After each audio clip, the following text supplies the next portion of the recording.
this year. Oh, that's dope. I put this to record as well.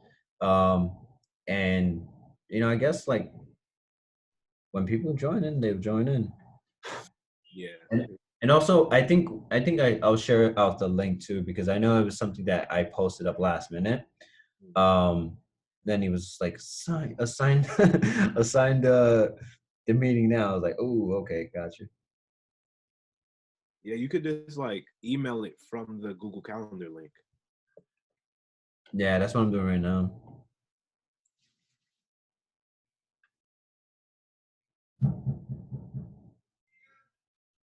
Give me a moment. I'll be right back.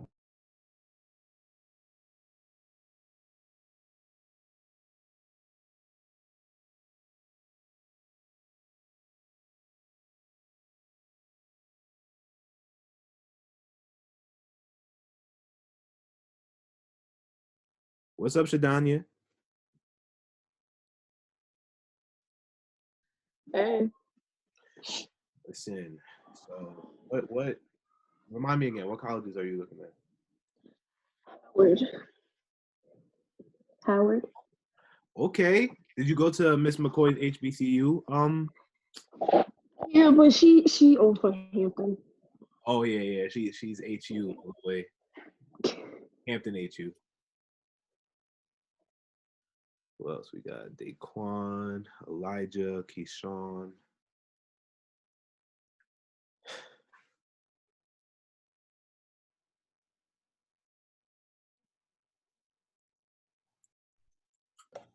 Yeah, I had to back away for a minute. UPS knocking the door like it's police, and I was like, who's knocking like that?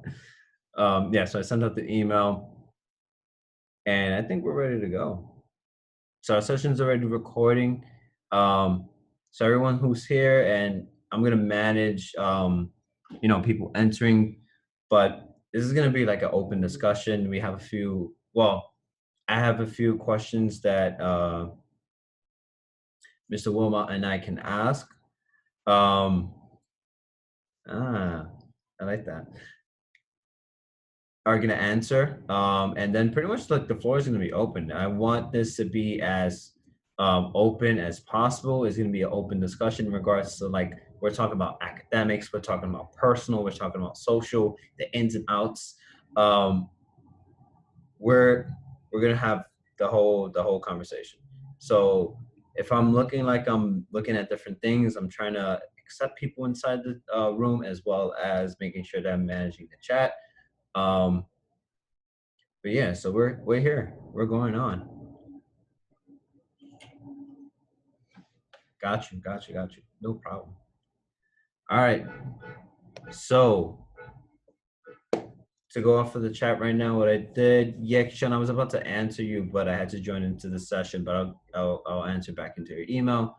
Munib, great question. Where am I right now? This is. Can anyone get a question? Can anyone guess? Columbia.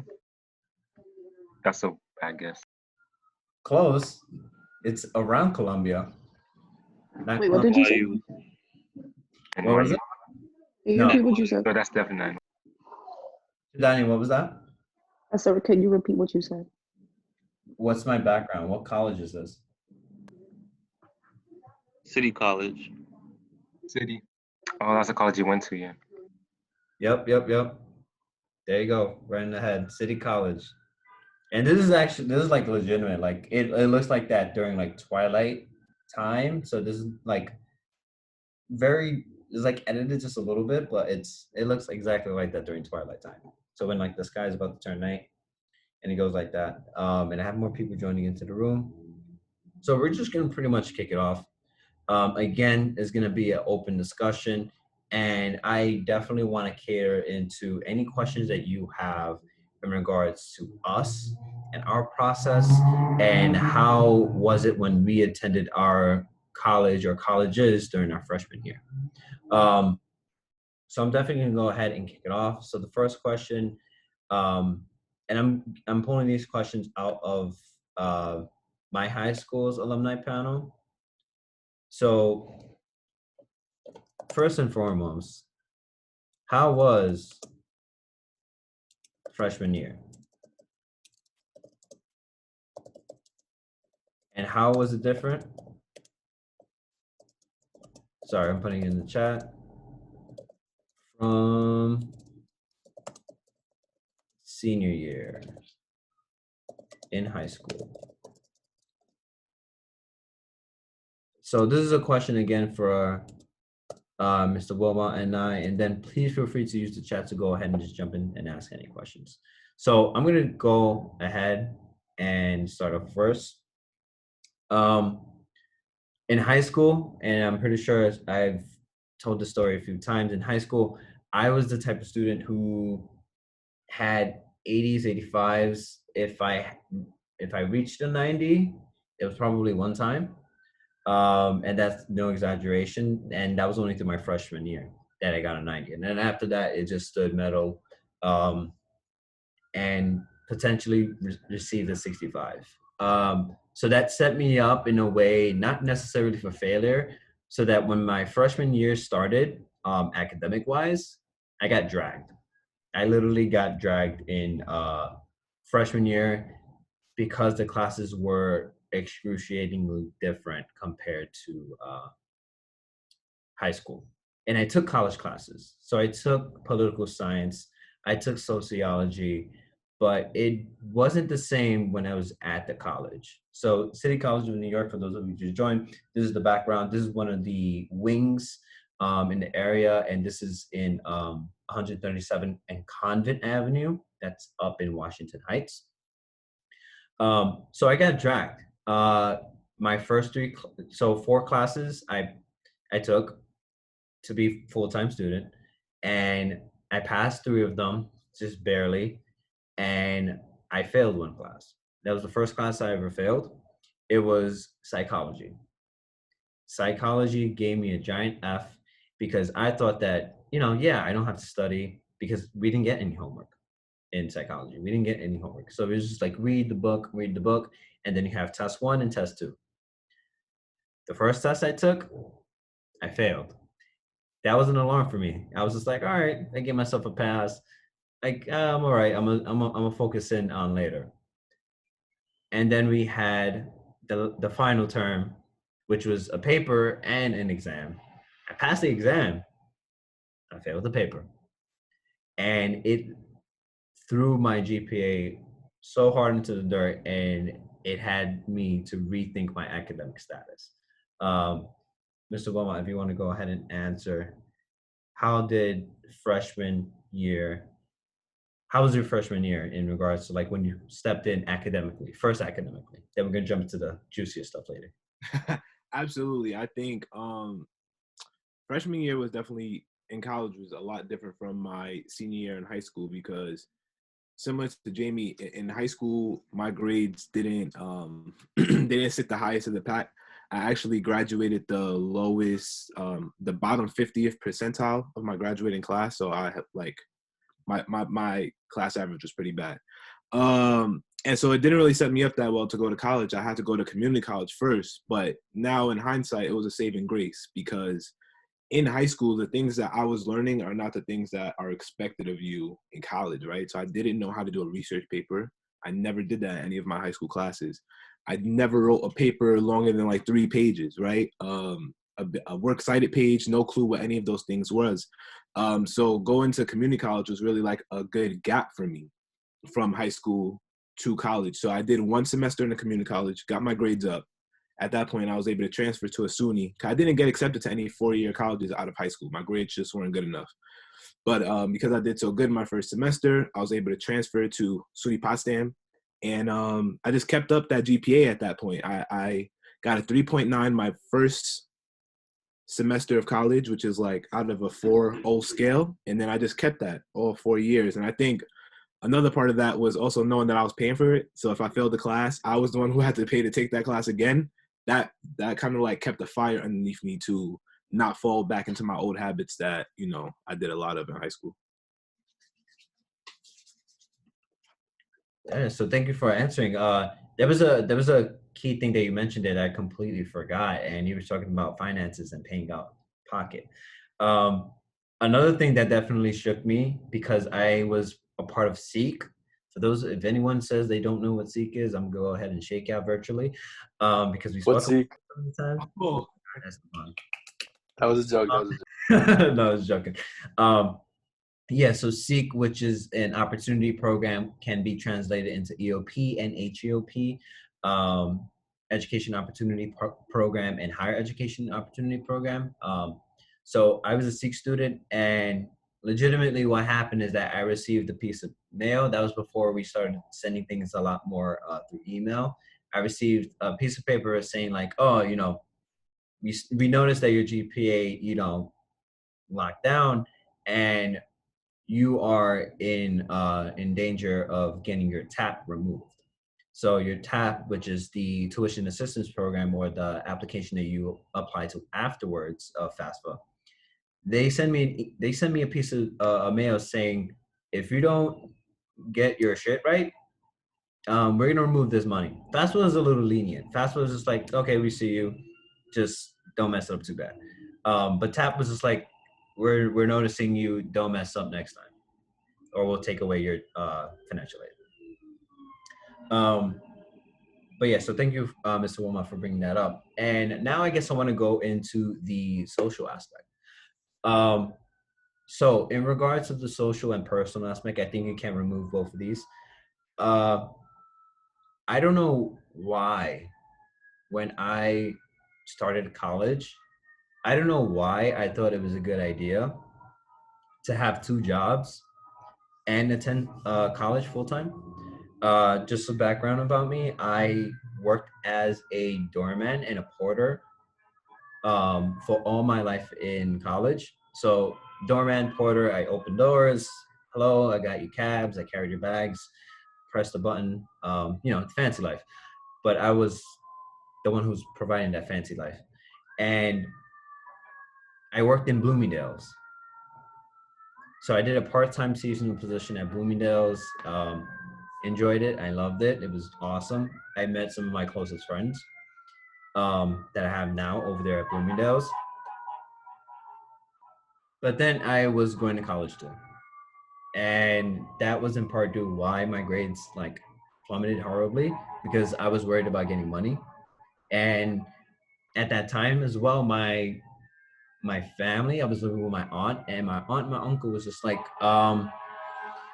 you're becoming an adult. We need to show you what it is to be a responsible adult. And of course, there's always something happening. Hurry up and drive. And there was like, you need to start paying. You need to pay us money. You need to pay us rent. You need to pay your phone bill. And it happened so suddenly that I was just trying to focus on this. So I went to school full time. I worked 2 part-time jobs. I worked 2 part-time jobs. And I was in a relationship at that time that pretty much suffered because I was focusing on 2 other things that were like full-time. So my social life suffered dramatically. So I was this 21-year-old, 19-year-old, freshman, in college with money, but no time. And my relationships suffered dramatically because of that. Wilma, how was that balancing between social life, academics, and how was that for you? all right. Really quick sidebar, guys. The reason I keep turning my camera off is because I'm over here grubbing, so I don't want to be on camera while I'm eating. But for me, my social life. Well, you got to remember, like I said, I went to 2 different colleges my freshman year of college, so it was a weird experience. So my first semester, I was at home, still living with mom, going to community college, and I worked full time as well. I worked at Applebee's. I do not recommend that. Yes, Eric, they can hear you. Just give me 1 second. Sorry, guys, my nephew's in the background. So I used to work at Applebee's, and that was rough. I had no time to sleep, because one thing I didn't want to give up at 18 years old was my social life. I still knew all my friends from high school. We all had little jobs, so we wanted to go out, right? So it was literally go to school, go to work, and then go hang out with my friends, and then repeat that whole cycle. Now, when I went away to Potsdam for my spring semester of my freshman year, I didn't know anyone. So I didn't have any friends from high school that went there. I didn't have like a relative. No, I literally knew no one on the campus. And in my head, I thought college was going to be like, people are going to knock on my dorm door. They're going to come introduce themselves. Like, let's have a party in the hallways in the dorm. Like, my idea of what college was going to be was based a lot on what I saw in movies. And that just wasn't real life. So I'm not really that outgoing of a person, especially being from New York City. I feel like we're just a little bit more reserved. And everyone up there, like, already had their groups of friends. So my entire first semester dorming, I didn't speak to anyone. I didn't know anyone. I didn't go to any parties. Like, I was just very much to myself. And I would probably say towards the end of that semester is when I finally met people. But in a way, it worked out for me because I was getting used to doing college level work. Again, community college compared to a 4-year school, the work that they expect you to produce is a lot different. So there were other aspects that I was like trying to familiarize myself with, and I definitely let friends fall to the wayside because I don't know, I just wasn't that outgoing when I first moved there.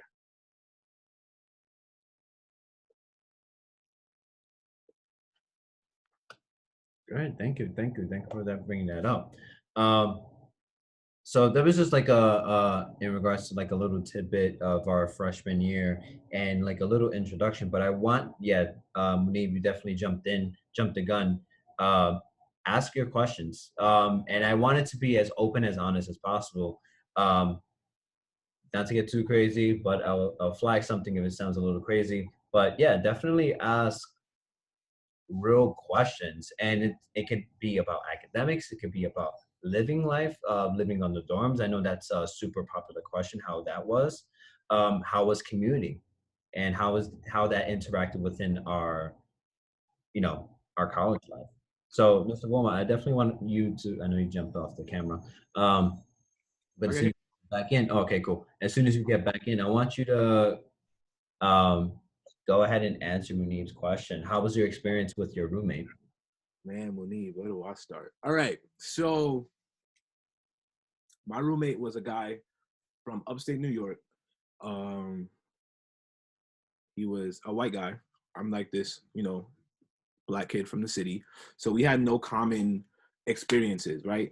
He also stayed in the dorm a lot. He didn't have a lot of friends, so that we had in common. We were always in the room together, but we just didn't speak to each other. We lived in two different worlds. He had like these 2 computer monitors, and he used to play World of Warcraft all day with his buddies from back home.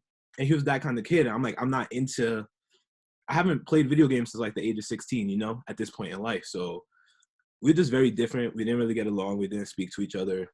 And then the next year, my sophomore year, I got a single. That was cool, but expensive. So then I ended up moving one of my friends in. 'Cause at that point, I met people. I have my own like friend group, and then one of my friends moved in, and that poses its own challenges because living with a friend sounds cool in theory, but you don't know how much you truly get along with someone until you live with them. So you have your ups and your downs regardless if it's a stranger or if it's a friend. I'll ask a follow-up question. What in your experience, Mhm. what would you think would be best if you had to choose between a complete stranger or your best friend? Oh man, I don't know. Like, how long has that person been your best friend? Because my junior year, I lived in a suite with these 2 kids from Brooklyn, and they were best friends from high school, and they stayed roommates all 4 years. Like, they lived with each other forever, but they were kind of already like brothers before they came to college. So in that case, I don't think it's that bad. But then I've also seen friends who've come from the same hometown and then live together for 1 year and then have to separate. So I don't know. It depends on how you are as a person. Do you like your space? Do you like to be around others all the time? Like, you need to know you and you need to know your friend. And I think that's the biggest thing. And what I would encourage everyone to do, though, most colleges, if you're going to dorm, they do like a compatibility survey. So that way they can match you up with someone who's similar to you. Like, do you stay up late? Do you like to be in bed early, right? Like, that's going to be problematic if you like to be in bed early and your roommate wants to be up till 1 a.m. listening to music, right? So they do these compatibility surveys and they try to match you with someone who has similar interests or does similar things as you. if you were thinking about living with a friend, I would do that survey with that friend so we can see each other's responses and we can kind of gauge if we want to go the random roommate way or try to live together.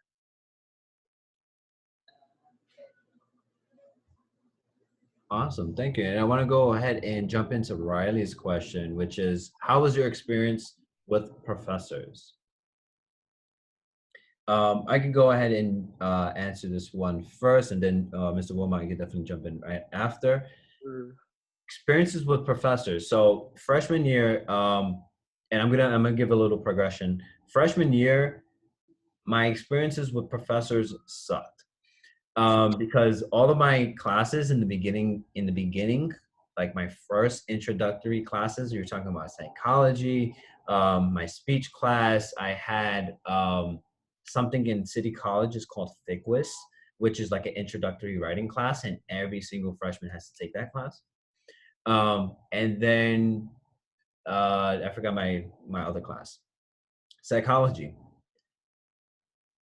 How many of us, I'm pretty sure, how many of us remember movie theaters, back before COVID? I do.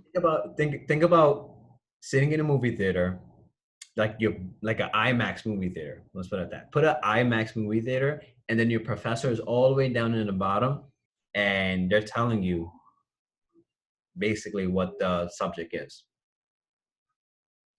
That's how connected I was with my professor. I was one person amongst legitimately an auditorium, no exaggeration, of 400 people. And all those seats were filled. There was not one seat that wasn't filled. Probably one or two. But that's because they got up and used the bathroom. But all the seats were legitimately filled. And my connection with my professor was this little person on the stage who had a microphone or like a little headset, and he had two screens, and pretty much explained to us what psychology was. If you haven't taken psychology, try to do that in an auditorium full of people where you're not connected and having that one-on-one session. That was my connection with my professors in the beginning. However, as I selected my major and knew where I was going to go after I changed my major 3 times, I was telling Mr. Wilmot before all of you entered, I joined in City College thinking I wanted to become an architect, because as you can see, it looks like a castle. It's beautiful. I love the Gothic cathedral look. Like, it's amazing. I am a fanatic about that. I thought I was going to do architecture. I didn't get accepted to the program. And then I thought I was going to do music. I'm not that amazing. I love music. I'm not that amazing. And then I jumped into art. When I got into my focus on art and art education, my relationship with my professors actually started to get really, really well, and we melded very, very amazing. This is actually one of the buildings that I took classes in and out at City College, like through and through, from like junior year all the way to senior year. And my relationship with my professors, because my classes were about like 12 to 13 people, like legit, I started knowing my professor on a first name basis, and we were really cool. We checked in. We shared stories in regards to like families. They'll check in like, oh, how's your mom? How's your brother? Is he still doing his work? Like, let him know if he needs anything. I can talk to him too. Like, that's how cool the level of one-on-one connection with my professor was. But that was after about 2-3 years. Well, yeah, I think for me, I went to small school, so I don't know that experience of being in a classroom with 400 people. But that's one thing I would say to you guys is to really think about. Do you need that one-on-one connection with your professor? Do you want to go to a school where you feel like, if I didn't understand something in this lecture, I can just go and talk to my professor after, right? If that's something you're looking for, then you really need to weigh small school versus large school. But we could talk about that later. But for me, I had really good relationships with my professors because I took all of their classes. So what I did was I stayed with the same professors for all of the classes they offered. So I was a psychology major. I'm sorry, Jamie, that you had such a difficult experience in psychology. I love it though. I was a psych major, and what I did was it was a really small psychology department. So once I took a professor that I really liked and I really clicked with, I took like 3-4 more classes with that same professor, right? So my entire college career, dorming wise, I say I didn't have that many professors, maybe like 6, 7. Like I just stuck with the ones I knew and took every class that satisfied one of like my requirements. Cause there's like I'm sure Jamie talks to you guys about this all the time. There's a ton of requirements that you need to meet to graduate. So that really works to my benefit. And again, it worked to my benefit going to a small school because I have a lot of questions. So I was always asking my professors. Like I was that kid who stayed after class and said, "Okay, remember when you talked about this? Like, but how does this make sense? Because X, Y, Z, like." And that was another thing that worked well for me. Professors like that. They really like that. They like when you take an interest in their class. So I think, yeah, it works well. Be that kid. Be the kid who stays after class and asks the question. It'll go well for you. And just to piggyback off of what Mr. Wilmot said, and we're gonna jump into your question, Keyshawn. Hi, Ms. McCoy. Yeah, like in high school, I was a student that didn't want to be titled as a teacher's pet, and I didn't want to speak to my teacher because I was worried about what my friends did. And I was worried about them. My school was really, really small. My school was smaller actually than City Poly. So everyone knew each other from ninth grade all the way to 12th grade. Everyone knew each other. And you don't want to get bullied in high school. So I went that route, which I shouldn't have. But my friends were really cool. In college, I didn't know anybody besides my little group of Sikh students who I took classes with. I didn't know anybody. So I was just like, listen, I need to make sure that I understand what I just learned because my first semester, I failed the class. I don't want to do that again, and I want my money. Just like a FYI as to why that was so important to me, I received FAFSA, TAP, and SEEK money. At every semester, I received $2,000 into my pocket. No questions asked. So I got paid to go to college. I wanted that money. I needed to keep it. So I made sure that I was that annoying person. Like I'm answering questions. No one's talking. If it was a class like this where no one had their cameras on, I was that one person who had that camera on. You're gonna see me. You're gonna give me my grades. And I made sure that was like that. Even now in grad school, I'm like that type of person. I broke out of that. I became that annoying person. But jumping into Keyshawn's question. So Keyshawn asked, what is key to connecting with peers? Mr. Wilma? Yeah, Keyshawn, are you asking in the sense of like dorming, or do you mean just like in the academic classroom, getting to know the students in your class? I think there's a difference. Like in the class. In the class, how do you get to know other students in the class? I don't know, Perez. Let me think on that, because I met most of the people I spoke with in my department or outside of my department in other settings, like in groups on campus. So I was big on being a part of groups on campus, and I think that's how I met a lot of people. And then through meeting them in that aspect, we would see each other in class. It's like, oh shoot, okay, we're in the same class, right? And then like that's how we would connect and maybe make like study groups. But I always met them outside of the classroom first. So I don't know, Perez, did you meet a lot of people in the classroom? Yeah, so actually that was my biggest group of friends. I had part-time friends, if anyone can understand what that means. So City College is a giant school. I think there's 16,000 plus students in there. We're commuting back and forth. There's a small group of students who live on campus. So as soon as class was done, everyone got up and left. Later, see you next time. So you had to listen. We're both sitting in this class. You're sitting right next to me. There's no way that I'm not going to talk to you because you could be my friend. You can know what my professor's saying better than I can, and we could share notes. We can assist each other. So sat down to the nearest student who looked closer to me in regards of like ethnic background and similar background. Sat down and I'm like, oh hey, what's up? My name is Jamie. I'm not like that. In high school, I was quiet. I sat in the back corner. I made sure that no one saw me. In college, I sat down right in the front where the professor could see me. And whoever sat down next to me, I'm like, oh, hey, what's up? My name is Jamie.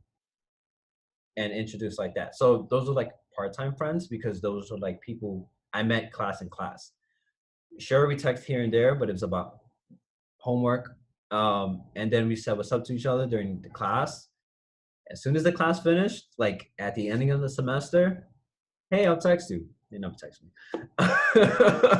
Because I think that was the mentality of commuter school. And, you know, we're in New York City. So how many people do you like to interact in the middle of the train or in the middle of the store? You're just like, get away from me. So that was the mentality of the commuter school. But as I got into my major and my focus, a lot of the people there, we actually became friends. Like those people I interact with every now and then, where we have each other on social media. You know, it's pretty cool to see them like get into their professions and see. And I like to share ideas. It's networking. Um, I see something that they post up that's cool, and I was like, hey, can I use this? Can I credit you for this? And they're just like, yeah, sure, go ahead, go for it. So that's, it seems kind of like I don't know how you would like to categorize it in a way of like we're using each other, but I like to think of it as like building connections and building your work and pretty much sharing and crediting people for that work. I think that's a great thing to do. Yeah. Yeah, I wouldn't say it's like using. I think it's like you guys benefit each other, right? And it's like there's a benefit on both ends to this friendship or relationship, however you want to call it. Got it. So that's Keyshawn's question. Riley, yeah, you have a question which says, do you have any regrets with your college experience?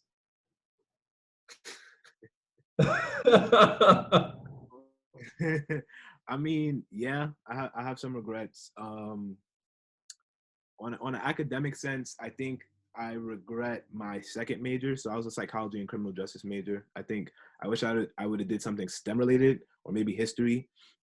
Because one thing I noticed when I graduated is that you cannot do anything with a bachelor's in psychology. Either you're going all the way PhD, or I don't know why you did it. And that was something that I wanted to go to law school. And then another thing, I didn't realize how expensive law school was until I graduated and tried to apply or tried to take the LSATs, which is like the test you need to do well on to get to law school. So once I sat back, realized law school wasn't really a viable option because I didn't have the funds. And then I have this bachelor's in psychology that I couldn't do much with. I think that's when it hit me like, okay, I don't think we did enough research into this major. It was fun. It was cool. I loved all my classes. I loved all the things I learned, all the like field trips I got to go on. But I would say that's like my academic regret. And then, yeah, Jamie, you could go and then we could jump back to social. Okay. In regards of, I think yeah, I could tag this into academic, and it kind of falls under social, which will segue into your comment. But my biggest regret in college is not studying abroad. Some of you have heard this during our earlier sessions of our admissions reps. Studying abroad was my biggest regret because I did not do it. I did not study abroad. There was a very special opportunity that Sikh students received, and it was the first time ever. And you know, some people receive special invitations because of GPA or your relationship. I was one of the people who received one of those special invitations. It was to, if I'm not mistaken, somewhere in Europe. I know Europe is very broad, but it was somewhere in Europe, obviously somewhere I've never been before. And I wanted to because it's something I always wanted to go to. However, bringing into the social aspect, at the time, I'm no longer with this person, but I had a girlfriend who was having issues with colleges, and she was in and out of college, and she was working part-time. So she was outside of college and she was working part-time. And I told her about this opportunity, and she was like, oh, how long is it going to be? First flag. I told her that it was a semester long. And so we're talking about January all the way to May. That's a long time. I don't know if you actually moved out of a space, like probably your home, or if for those of us who have relationships, if you have been away from your significant other for that amount of time. And I told her that, and she looked at me. She was Puerto Rican. And she looked at me with the craziest eyebrow, like, what? And I automatically shut down. I'm like, oh, okay, no, never mind. I'm not gonna go. And she's like, oh, why you want to go? Who's going? I'm like, I don't know. They just gave me the paper. But eventually down the line, I declined, which sucked because the only thing I had to pay for out of my pocket was flight, flight over and flight home. That's a lot of money that was practically given to me that I was like, I don't want to take it. Jamie. Man, I felt that though. I felt that. Guys, like, Damn. he stole my answer. I have the same exact thing. From my social side, the same exact thing. That's the crazy part. So literally, I was gonna say I was gonna study abroad in South Africa. Something I always want. First of all, I don't know if you guys know this about me. I never left the country. Like I don't have a passport. So I was so excited. I'm like, I'm gonna go to South Africa. I did all the work. You know how you have to plan with that office. I forget the name of it, but you have to plan the trip out months in advance to study abroad. Planned it out. Figured how I was gonna pay for it. All of that. Meet this girl. We start going out. And I just couldn't leave her. Like, I was just like, she didn't tell me, it's a little different. She didn't tell me I had to stay, but like for me, I was just like, oh my God, I love this girl. I never felt like this before. Obviously, we're not together now. But, 21-year-old me, like, you couldn't tell me different. I thought we was getting married. I'm like, she has to meet mom, like, all of that. So, that tied in with I had just got a leadership position at the school to be the treasurer of one of like the biggest clubs. And I was like, all right, this is good for resume. And thinking about just like in the now instead of thinking about long term and how dope of an experience that would have been to like literally live in Africa for 4 months, like something I could never do again. But yeah, that's my biggest regret on the social side. And I think that segue perfectly into Munib's question, which is, should you look for lifelong partners in college? Now, Munib, are you focusing more in terms of like networking or relationships, or both?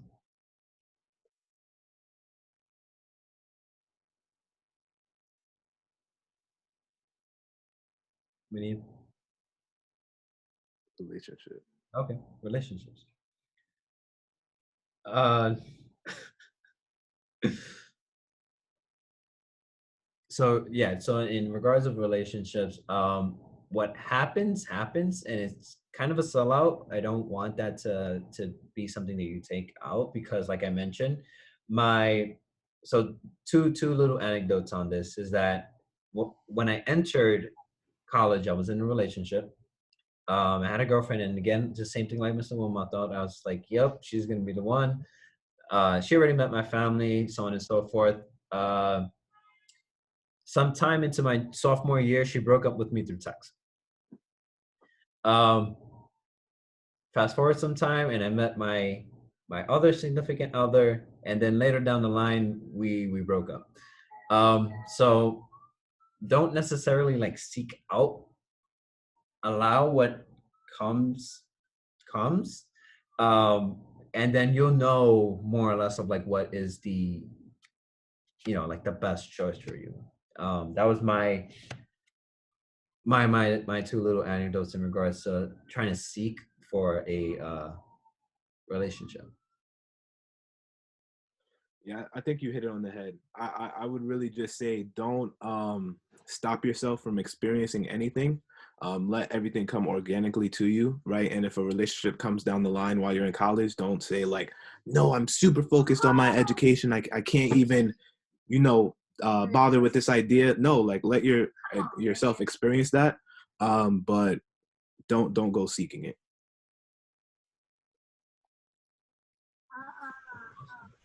All right, so jumping into the next question from Elijah.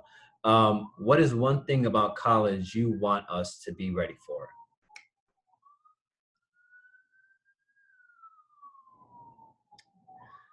I'm gonna take some time to think about this. Wilma, do you have an answer?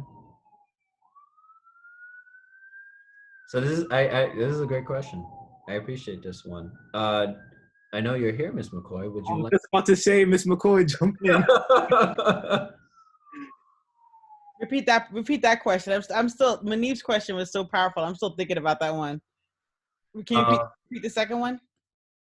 Elijah asked, what is one thing about college you want us to be ready for? To be open. I love what you said before, Perez, about like the power of reinvention. Because like the kid that you were in high school is not the kid that you were in college. To me, like college like is the perfect time to reinvent yourself. And so to be open to all the experiences that come your way. And, you know, like Jenna talks a lot about this thing, which I like a lot, about like how like here's your comfort zone in life, right? This is your comfort zone. All the awesome things in life are over here. So like going out of your comfort zone, whether it be like hanging out with new people or whether it be new experiences, like things that are worth it are never easy. And if you're like stepping outside of your comfort zone, you know you're doing something right. If you're nervous, you know you're doing something right. You know what I mean? So like here is not where you want to stay. All the things that are awesome in your life are out here somewhere else. Yeah. That's it. I like that. I think for me, on the academic side, I would just say just be ready. It's not high school. I think like I was notorious for in high school, you know, teachers say, you know, you can't wait till the night before to do this. And I'm like, yes, I can. But when I got to college, I realized that was no longer the case, right? Like definitely could not wait for the night before to study for like a 3-chapter exam. It's like, good luck. It's not a thing, right? So breaking out of the habits you have in high school, both good and bad. And then I guess that goes into the reinvention part of it as well. And then social, definitely be open. Like join a club that you would never think of. Join the hikers club. Like I don't care if you've never been hiking before, just do it, right? Go snowboarding if you go upstate and your school offers a free snowboarding trip. Like have those experiences, allow yourself to try new things, because you never know what you can fall in love with. Can I tell one quick story of a former student? I had a former student who was like in high school, the shyest, most introverted young man, like this beautiful kid that just was really introspective and very shy and kept to himself. He goes off to college and he sent pictures and texts of like how his life was going. He had joined the Calypso dance group, right? Like it was like somehow like a Caribbean dance group. And I realized that he had like a sneak attack plan. There he is. He was the only dude, the shyest dude like you've ever met. And he's in this dance group with all these beautiful girls. And he had set up his life to basically, you know, he's in there like doing these awkward moves. But meanwhile, he set up his life to like just be surrounded by beautiful women. He stepped outside of his comfort zone. And mind you, he was the worst dancer ever, but like had this, then just got this crew of just like beautiful girls that he wanted to hang out with, and some of them he even dated. But like he stepped away outside of his comfort zone and gave himself that experience, which I really like, genius move, which I thought was very brave. That's an amazing story. That sounds like something freshman college Jamie would have done. But to answer, I think it's gonna sound a little cheesy, but accept change and allow that to go through. And regardless of what people say outside, whether that's family, close friends, or even people who don't know, who just want to remark on it, ignore it. Accept the change that you know is best for your life, and allow it to pretty much guide you through what you want to do in your life.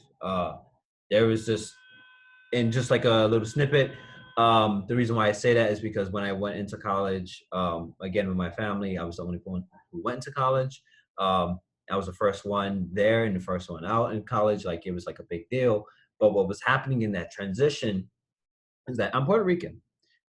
We have this mixed background of African American, Native, and European. The thing is that sometimes in my family, they only want to acknowledge the European side and not the other two. So what they say and turn around, and I notice that happens here even in City Poly, and I want all of you to be acknowledging of this, is that saying that, oh, you sound white is a bad way to go. It's not that you sound white, it's that you're going and on yourself with education and you're moving forward with your life in that regards. And to give the power to white people to say that they're smart, I'm gonna be 100% honest. Take that away from them. That education is for y'all. So that change was something that was happening to my family. They were like, "Oh, you're sounding white. Why are you trying to be white?" And I'm like, "I'm not. I'm not. Like I'm not. I'm just, I'm going through college and I'm learning things and I'm just learning how to articulate myself differently." Um, Code switching. exactly, exactly. Code switching. But yeah, accept that change that follows through, and then whatever external things you're hearing, don't let it blind you, and just keep on going forward. To the next question. What we have is Courtney. Nice question. How often do you apply to scholarships? Um, and I think I can answer this because it's really short. I applied to scholarships when I was in college about 2 times. I got denied by one, and I got accepted to one. The only reason why I got accepted is not because I was a bad student, but because it was with $5,000, the scholarship, and only 5 people applied. I was one of the people who got that scholarship. So I got $1,000, and I was just like, hey. But that was it. To be honest, the reason why I didn't apply to many scholarships again, that was because I was being funded by TAP, FAFSA, and SEEK. Yeah, see, I applied to multiple scholarships throughout my time in college, and I did not get not one. I can't remember the name of the websites now, but they were literally, I'm sure there's still a thing. It's like these websites you can go on and just type in like different identifiers for scholarships. So you could type in curly hair and it'll pop up with like curly hair scholarships, right? Left hand, and like you'll find if there's a scholarship for like being left-handed. So I would go on there all the time. They had this one you could apply for daily. It was a no essay scholarship. So it was like a lottery. You just put your name in and like 2 people won a month for like $3,000. I did that about every semester. I applied to like at least 2 or 3 scholarships. I didn't get any throughout my 4 years. So, but I don't know. Maybe there was better avenues that I could have used.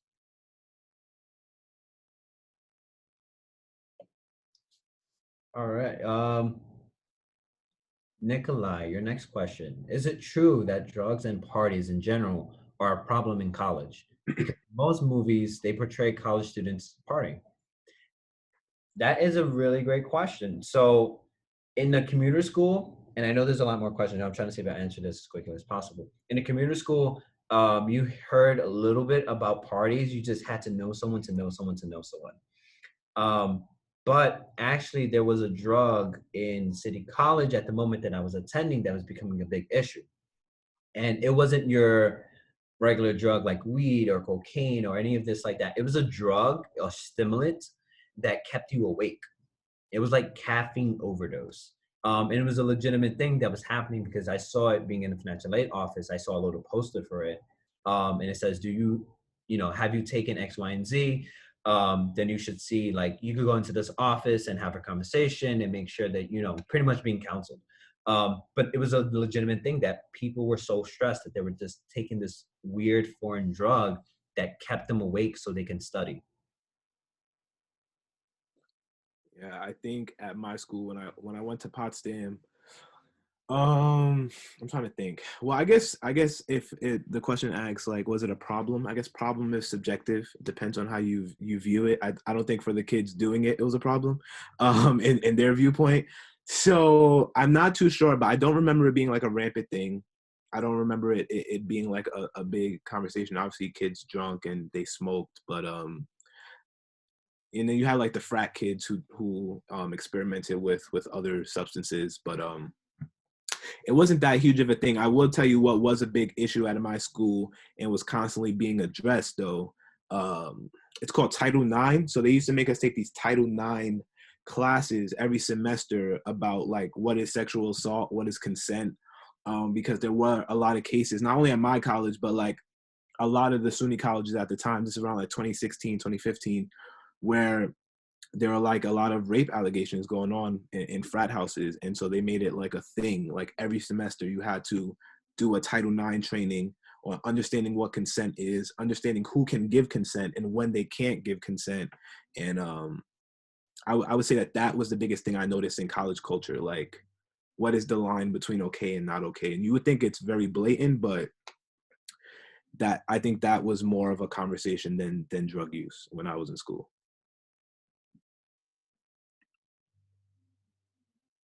Thank you, then. McCoy, you're leaving, McCoy? Okay. Thank you for joining, Mr. McCoy. And the next question is, Nikolai, should we get part-time jobs in college? And what jobs are best for the choice? So that's a really great question. I would say, yeah, definitely get a part-time job because it'll further your experience, but make sure that you get a part-time job or internship that goes into your field. The reason why I say that is because I mentioned earlier that I worked as a doorman and I worked in Bloomingdale's. None of them has to do with education. None of them has to do with art. Although I was trying to get into the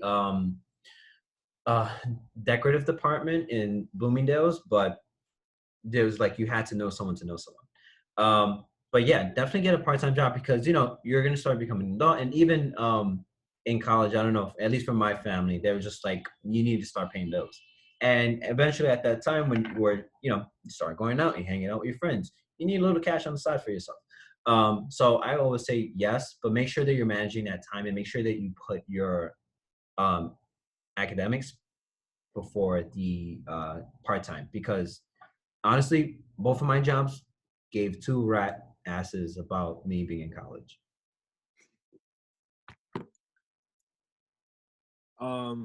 Yeah, I for me, like I said, I did one semester here at home living with my parents, and I worked at Applebee's.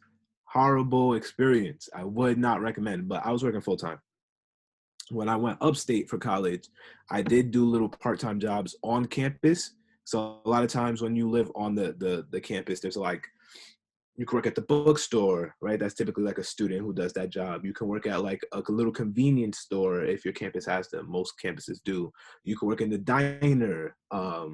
Every campus has a diner if it's like a dormitory style campus. So I did that. I worked as a dishwasher for my sophomore year. That was a horrible job, but one thing, they always worked with my schedule. So it made it really good. And if I called into work and said, hey, I can't come in, I need to study for a midterm, it was no questions asked. I could never do that when I worked at Applebee's. Like, that's something I could get written up for, So they worked with me more because they knew we were college kids and they knew the demands of the college we were at. So I would suggest, yes, get a part-time job. You need the money in your pocket. But if you're dorming, get a job on campus. And that's called work study. Yes, work study. So that little question that you select, or some of you probably pass by, like work study. I don't want to work. I don't want to study. I don't want to do that. Select that little button. Those part-time jobs they pay you higher than minimum wage, and sometimes they'll pay you over the amount that you're eligible for on your passport account. And they're just like, you know what? We like you. We understand your schedule. Here you go. And that's actually another way to get a connection. So yeah. All right, so Enoch said, some kids have parents that will restrict them from studying abroad and even participating in activities that spike our interest. What advice do you have for us students to handle that? Enoch, are you staying at home to go to school? Are you going to be a commuter, or are you trying to dorm? Commuter, I guess you can say. When you say commuter, like with how far? Like, when I say commuter, I mean you plan on still living with mom and dad and going to. Yeah. Okay. So Jamie, that's all you then. I don't know. Honestly, it's gonna be a tough thing, but start having a conversation with them. Now you're a young adult. You're coming of age, and here's a question I always like to ask the parents whenever they have this issue with students who want to go away: is do you want them in your house your whole life? And parents start opening their eyes, like, oh no, I don't. So, like in a real way, just let them know, like be real in this conversation. Mention out how you're becoming an adult. And then eventually, with that word being tossed around, they're probably going to tell you to get a job. And that's where the part-time thing comes in. And then you're going to pretty much show yourself that you are an adult, that you are becoming of age. But again, it's being real, letting them know that, if you didn't get into trouble in the past, what makes them think that you're going to get in trouble in the future? Or ask them the legit reasons why they don't want you to go. Obviously now there's a pandemic. I would even advise you not to study abroad because it's kind of scary. Other countries have different stronger holds on their citizens, so studying abroad at this time is going to be a little scary. But legitimately ask them what is the reason why you think I'm going to run away, you think I'm going to get kidnapped, like what are the reasons why? And then do your research too. So speak to the person who's at the institution advertising the study abroad programs, and ask them like what are the safety precautions, where am I going to be, and provide that evidence and backup information for your parents. So you'll be like, listen, I'm not going to be running around Amsterdam in the streets by myself at nighttime. Like I'm going to be at the campus, I'm going to be here, I'm going to be with this group of people. Providing that evidence, and it's a lot easier said than done, but it's keeping that conversation up on the level of like, listen, I'm an adult, or I'm becoming an adult. Like, start having more trust in me. Why is it that you don't have this trust in me? Why do you think? Like, start asking them questions.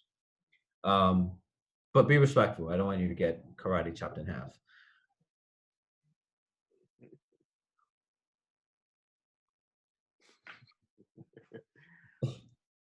Yeah, I say the same because I really don't know.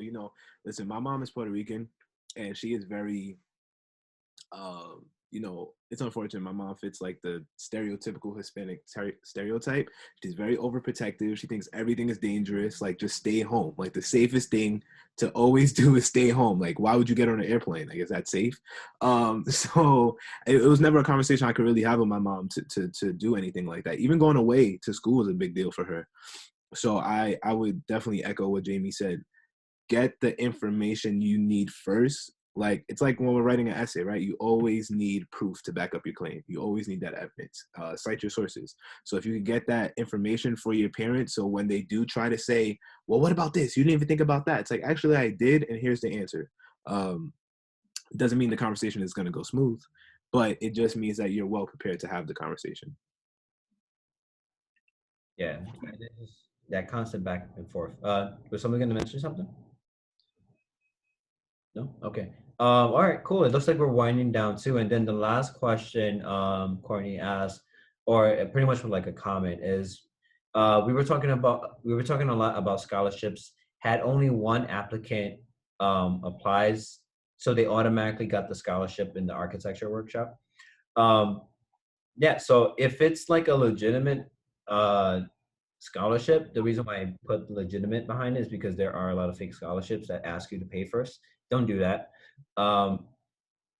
Yeah, so in the college level, at least because it was a institutional scholarship, so that means that City College was giving that money. In those scholarships, if you have one person apply, it doesn't mean you're the best applicant, but if it's the case that you're the only applicant, they'll give it to you. And they'll probably give you a reduced amount or the full amount. And hey, you still got the money.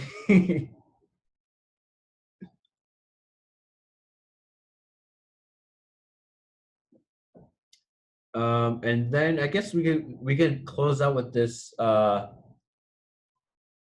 this last question. I think Mr. Woman, you can answer this one. Keyshawn asks, is it possible to balance sports, classes, and work? Yes, but just don't expect to sleep.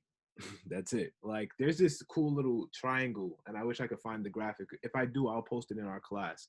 It's like good grades, sleep, social life, right? And it's like you only could get two of the corners of the triangle. You can never get all three, right? So it's like, if you want good grades and a social life, you have to sacrifice sleep. If you want sleep and good grades, you have to sacrifice social life. So if you want sleep and a social life, you got to sacrifice good grades. So it's definitely up to you and what you decide to sacrifice. I say you guys are young, you have the energy, sacrifice the sleep. That's what I did. Like, and I turned out fine. I made it. I mean, I did it too. I can't lie. When I hit 21, that was like, I guess like a peak for me. because I started going out to bars, started hanging out a lot more, legal drinking, hanging out with friends. There were some moments that I kicked myself in the ass, and I was just like, why did I stay up until 3 a.m. when I have an 8 a.m. class? You live and you learn, and you realize, like, all right, can I function like this? Can I not function like this? For me, it was not functioning like that. So I was like, all right, I'll see you on the next time, or probably on the weekend. And that was just me. Yeah, so I think find your balance. Oh, guys, it's one-on-one. Yep. I got to jump to my next session. Check it out. We're just going to be answering questions again about adulting at NYC. So if you're going to be a commuter kid, come to my session. Yeah, and that is all. Thank you so much, Mr. Wilmot. Thank you all for the questions and for the participation. Even if you didn't ask anything, you're still here to listen to us. Catch you in any other sessions. Thank you so much, Elijah. Enjoy your holiday. If you celebrate it, if you don't celebrate it, enjoy your days off. Stay safe. Social distance. Wear your mask. You know the rest. Sanitize. As you can tell, I have my sanitizer. It's almost done. But yeah, stay safe. Okay. Great session. Have a good Thanksgiving. Thank you. Take care, y'all.